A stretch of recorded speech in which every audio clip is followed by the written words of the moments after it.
everyone. So the question says in this we basically have to match the list 1 with list 2, where C1, C2, C3 are basically circles given with their respective equations, and we are given that center of C3 is collinear with the center of C1 and C2, and C1 and C2 both lie in C3, and C3 touches C1 at M and C2 and N.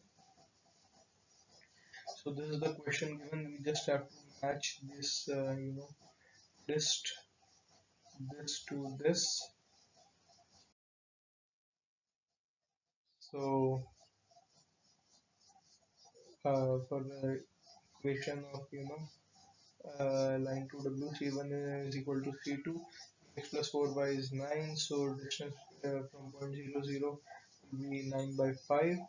So line of xy is 2 under root 9 minus 9 by 5 whole square, which comes out to be 24 by 5. So distance of ZW from C on it will be it will be 6 by 5. So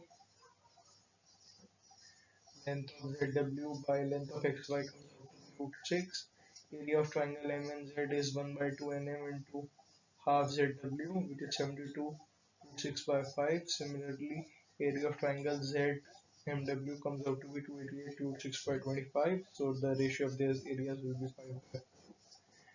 Slope of the tangent C1 at M is 1 upon minus 1 by 4 by 3, which is 3 by 4. So equation of tangent, we get y is equal to minus 3x by 4 over minus 15 by 4. So we get the value of x, and we get the tangent to x squared. So we compare this equation 2 and equation 1 to find the value of this, and we get it as 10 by 3.